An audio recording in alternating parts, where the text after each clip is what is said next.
So what he said was the truth, that even though we didn't get better on paper with the players we have replacing these guys, we've grown as a locker room. We've cleansed ourselves as far as what's going on, the things we have to talk about outside of football. And that's the truth. Well, if I said it was false, y'all would both have a point. I didn't say anything that he said was false. What I'm talking about is a bigger issue. I am talking to you about an individual. When we talk about this, think about this. You and I have been on the show, and we've talked about how Mike Tomlin has won 65% of his games. He's been to 2 Super Bowls. He's won the Super Bowl championship. He's been to the playoffs most of the time, about 8 times out of his career, etc. We've talked about all of these things. And they were talking about the potential of whether or not he was going to get fired.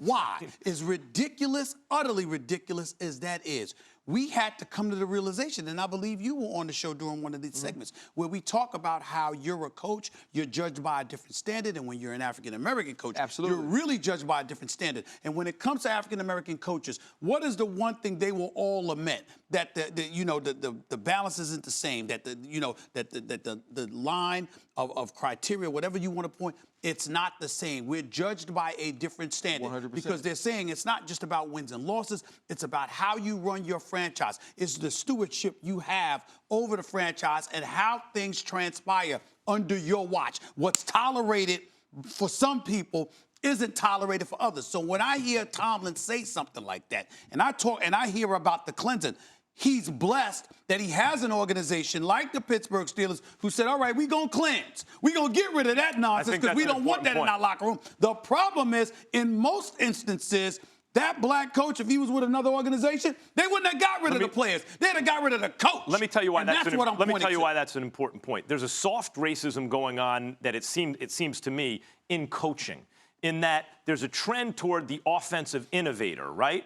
So that person who can rely on analytics more and all that kind of stuff, and maybe was a former quarterback. But because black men were not really permitted, essentially, to be quarterbacks until relatively recently. That's historic. But also, because if you notice the type of black coaches who rise to head coach, it seems to me that the path has to be I'm the motivator type who subscribes to the old school. It seems to me that that path is available. Is the path available as it is to white coaches, where you say, I'm the offensive innovator who relies on analytics? It seems to me that path is not as open to African-American candidates, at least not from what I see who actually join head coaching ranks. So to your point, Tomlin must always be the rah-rah guy who shows you he has control, or else what's his value? Well, here's the thing. When I wanted to play in Denver, right, after I got sick, after they removed my spleen. They wouldn't let you. Right, so I went in, I got doctors, I had all of these people. I had a team lined up because I wanted to play in the playoffs.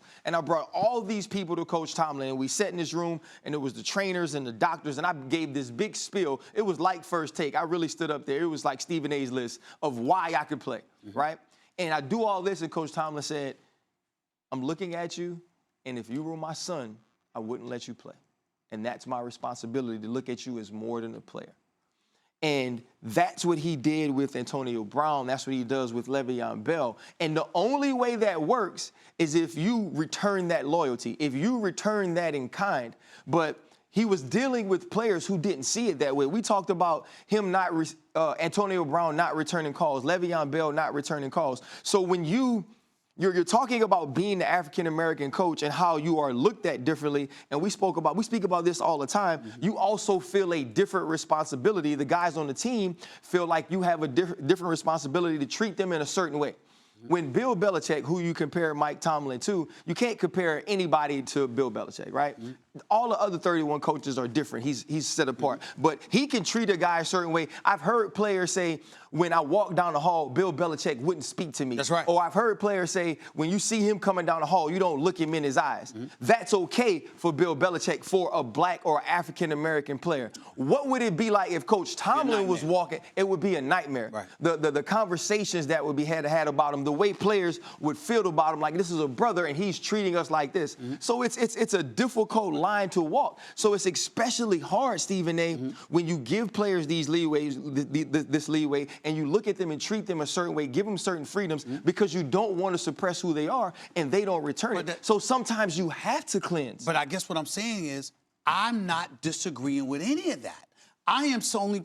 So why? But I'm wondering why you're reading into it that he's saying he's not saying that's the reason they lost. Because what I'm reading into it, when I watched his quote, I'm looking at a coach and I'm imagining other people looking at a coach and saying, "Oh, based on what you're saying, that's the reason y'all went 9-6-1 last year and missed the playoffs." And I'm saying to you that if you are a coach, particularly an African-American coach, you cannot give the impression that a couple of malcontents, or at least one malcontent, because Le'Veon Bell was in the locker room, but a malcontent in your locker room cost you a trip, because with a 53-man roster in the National Football League, how you want to answer the question? What I'm saying.